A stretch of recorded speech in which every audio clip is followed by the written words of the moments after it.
What if I told you the Sahara Desert, a place we've been taught to imagine as a silent, endless graveyard of sand, is actually teeming with life you've never seen before?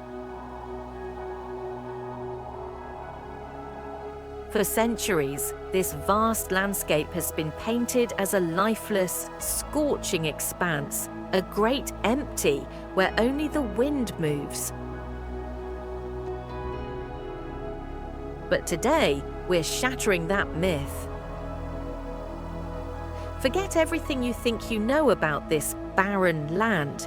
We aren't just crossing sand, we are diving into a vibrant, living world that defies every expectation.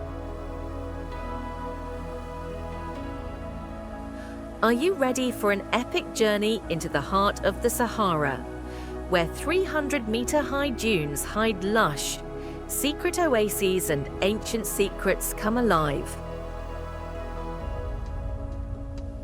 This isn't just a trip. It's an expedition to witness the incredible resilience of life in its most extreme form. Close your eyes for a second. Can you smell it? It's not just dry heat, it's the scent of sun-baked stone. The faint, sweet aroma of acacia blossoms blooming against all odds. And the crisp, cold air that settles over the dunes the moment the sun dips below the horizon. Listen closely. Beyond the whistle of the harmattan wind, there is a heartbeat. It's the sound of a fennec fox darting through the scrub, its oversized ears scanning for the slightest vibration.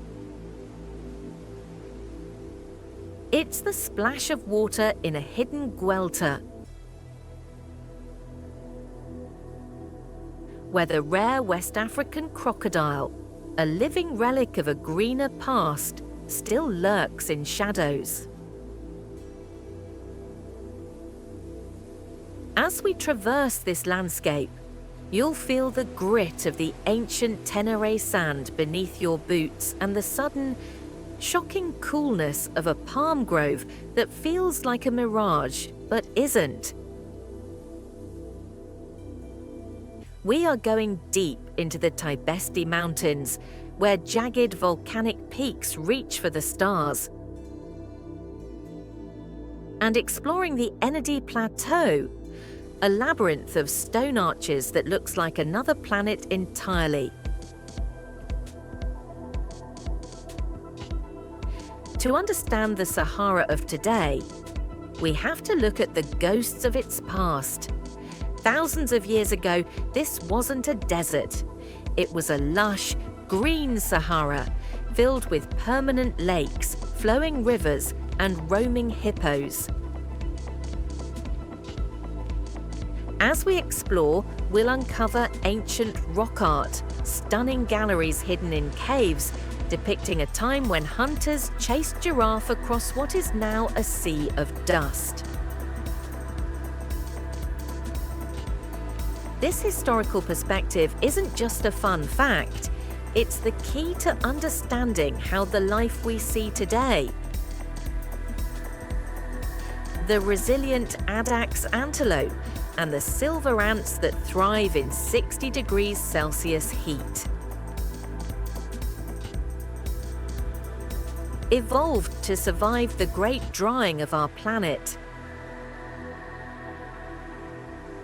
Over the next few minutes, we'll step into the emerald shadows of hidden palm groves. True biological fortresses where water bubbles from deep underground,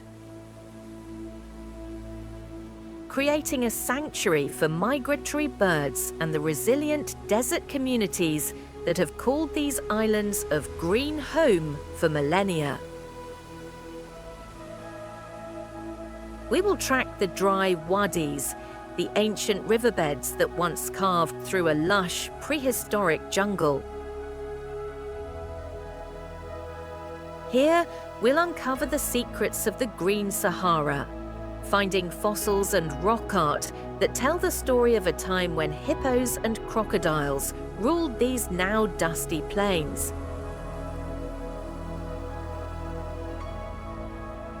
Finally, we'll ascend into the jagged, volcanic heights of the Tibesti and Hoggar mountains.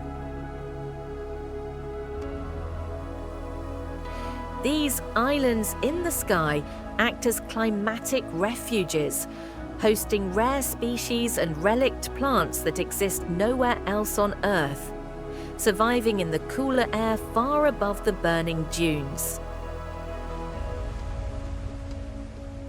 Join us as we reveal the hidden beauty and surprising biodiversity that flourishes within one of the world's most misunderstood landscapes.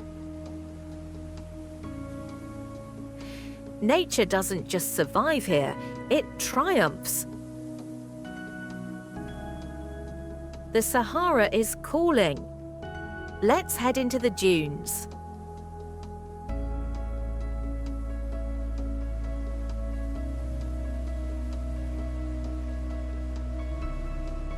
Imagine walking for days across a horizon that bleeds together, a seamless, shimmering transition of ochre sand and bleached white sky. Your throat is a dry valley, and the heat isn't just a temperature, it's a physical weight pressing against your chest. Then, as you crest a final, towering dune, the impossible happens. The monochrome gold is shattered by a defiant electric burst of emerald green.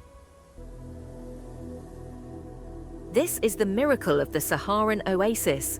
It is not just a collection of trees, it is a biological fortress, a vibrant heartbeat in the center of a silent world.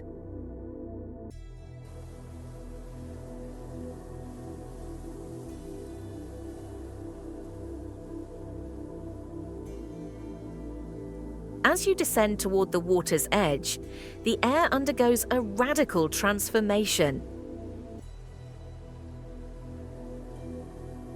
You've just stepped into a microclimate, a localized atmospheric bubble where the rules of the desert no longer apply.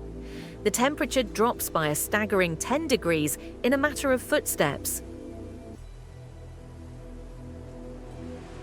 The architecture of this life is built in layers. At the top, the date palms act as a natural parasol, their jagged fronds interlocking to create a high canopy ceiling that shields the ground from the sun's merciless glare. Below them, a second layer of fruit trees, pomegranates, figs, and citrus thrives in the filtered light. Finally, at your feet, resilient grasses and fragrant mint carpet the damp earth. This multi-tiered system reduces evaporation, allowing a delicate ecosystem to flourish where, just a mile away, life would wither in minutes.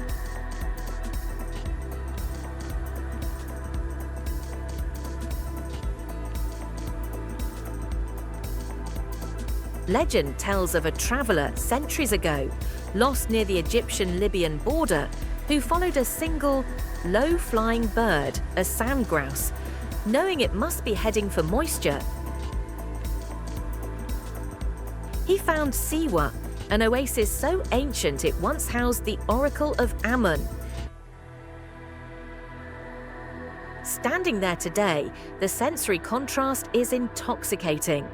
You hear the rhythmic clack-clack of palm fronds in the breeze and the low musical gurgle of artesian springs bubbling up from the Nubian sandstone aquifer, water that fell as rain tens of thousands of years ago, trapped deep underground until this very moment. You smell the damp, loamy earth and the heavy scent of ripening dates. A stark, sweet departure from the sterile scent of hot dust.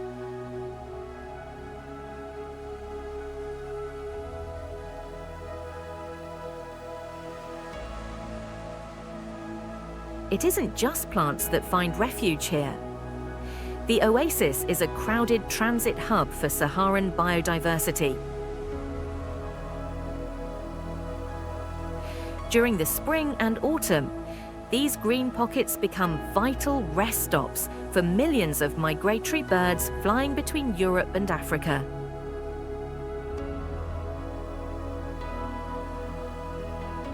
Look closely at the water's edge, and you might spot the Saharan blue frog or the shimmering scales of a desert pupfish.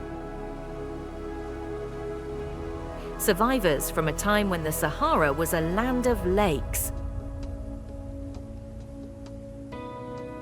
These species have adapted to these isolated pockets of water like astronauts on a space station,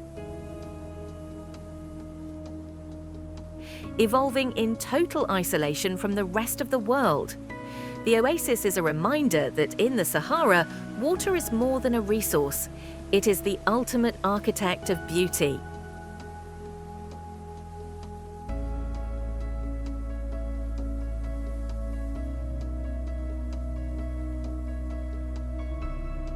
If you stand perfectly still in the middle of a Saharan wadi, a dry riverbed, and close your eyes, you can almost hear the phantom rush of water. These aren't just scars on the land, they are the skeletal remains of a forgotten world. Thousands of years ago, the Sahara didn't roar with the sound of sandstorms. It sang with the flow of permanent rivers and the splashing of hippos.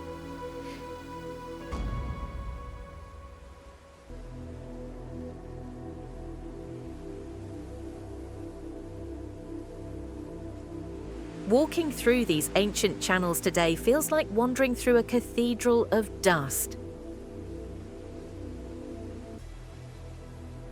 The ground beneath your feet is often a mosaic of cracked, sun-baked clay and smooth. River-rolled pebbles, stones that haven't felt the embrace of a current in 5 millennia. High on the canyon walls of the Tadrata carcass, the rocks speak. Here you'll find the ultimate proof of a wetter past, ancient rock art. Vivid pigments of ochre and charcoal depict a vibrant savanna. You aren't looking at myths, you're looking at eyewitness accounts. Seeing a 7,000-year-old etching of a swimming elephant or a grazing giraffe in a place that now receives less than an inch of rain. A decade is a haunting, perspective-shifting experience. It's a reminder that the desert is not a permanent state, but a chapter in a much longer story.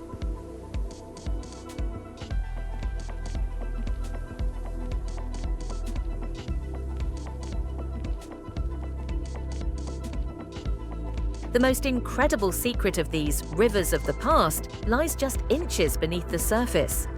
The Sahara is a land of biological patience. Buried in the dry silt of these wadis are billions of dormant seeds and microscopic spores. They are the ultimate survivalists, encased in protective shells that can withstand decades of blistering heat. They aren't dead. They are simply waiting. When a rare, torrential rain finally strikes, a once-in-a-decade event, the transformation is violent and beautiful. Within hours, the dry riverbed wakes up. Green shoots explode from the sand, and ephemeral flowers bloom in a frantic race to reproduce before the sun reclaims the moisture. It is a biological firework display, fueled by water that the land has been dreaming of for years.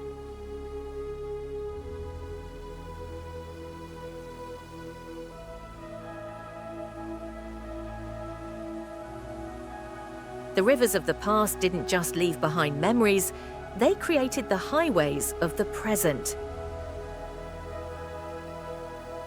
These ancient valleys are still the primary arteries for Saharan biodiversity. Because the soil in these depressions retains moisture longer than the open dunes, they are lined with hardy acacia trees, their roots reaching hundreds of feet down to find the lingering moisture of a bygone era. For the modern traveller, following a wadi is like following a map of life. These dry paths guide the migration of the addax antelope and provide stepping stones of vegetation for predators like the Saharan cheetah. Even though the water is gone, the geography of the Green Sahara still dictates who survives in the Golden Sahara.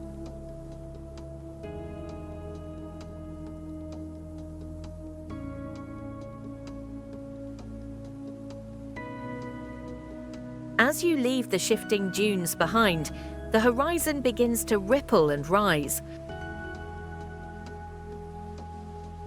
hardening into jagged silhouettes that pierce the haze. These are the islands of the sky, the Tibesti and Hoggar mountains. Rising over 3,000 meters, these volcanic massifs are the Sahara's best-kept secret, offering a surreal, vertical world that feels more like a lunar colony than a desert.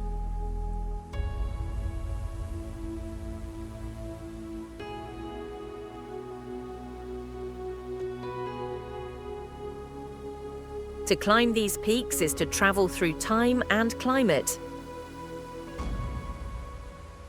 With every few hundred meters of ascent, the air begins to change. The suffocating, heavy heat of the lowlands thins out, replaced by a sharp, crisp breeze that carries the scent of cold stone and wild lavender.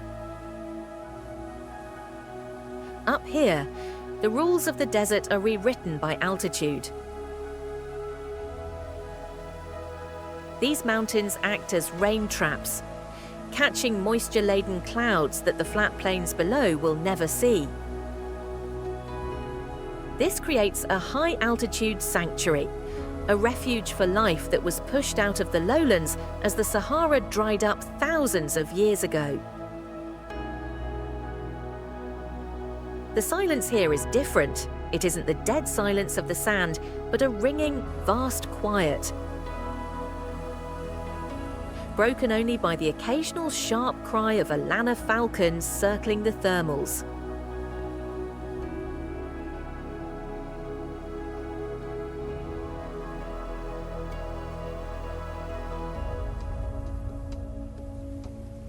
Imagine standing on a precipice in the Hoggar Mountains of Algeria as the dawn sun turns the basalt towers a deep, fiery violet.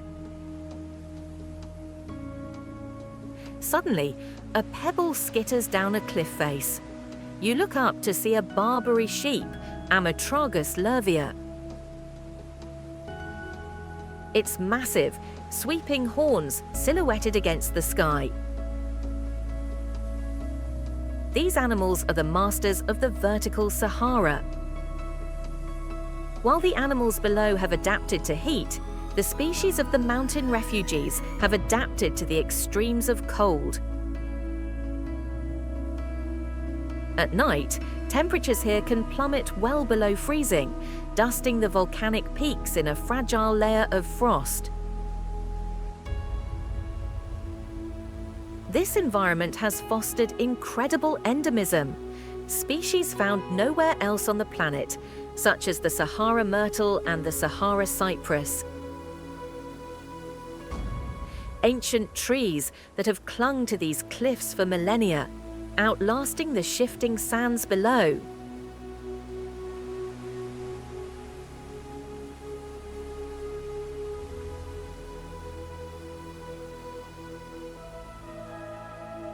These mountains aren't just scenic highlights, they are biological bunkers.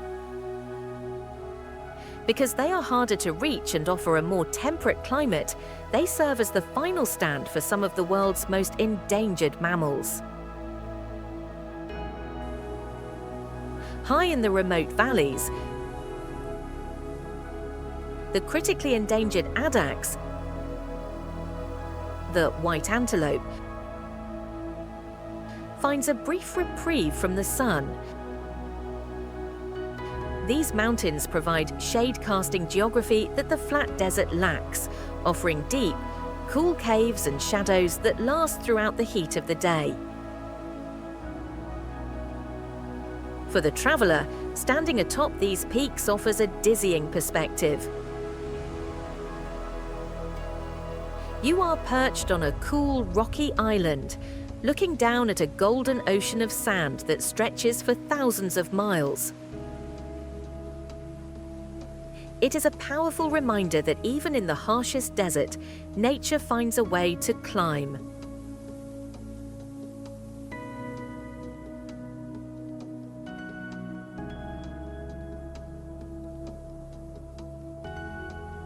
As we descend from the volcanic peaks and leave the whispers of the ancient wadis behind, we must face a sobering reality. The Sahara is growing, driven by climate change and human pressure. The desert has expanded by 10% over the last century, pushing its unique inhabitants into ever-shrinking pockets of safety. Rising temperatures and erratic rainfall threaten to tip the balance of the delicate microclimates that sustain life.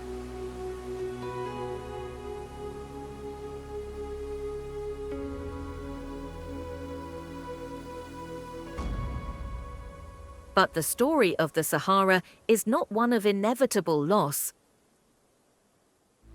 It is a story of extraordinary revival.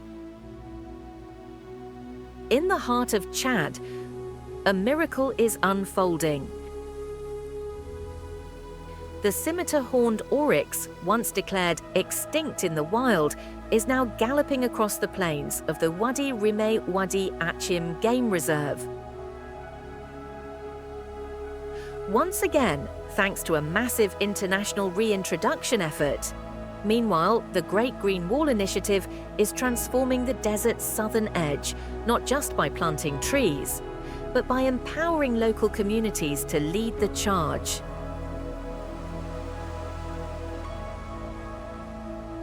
From the Zai pits of Niger to women-led nurseries in Mali, indigenous knowledge is being used to reclaim degraded land, proving that humanity and nature can co-author a greener future.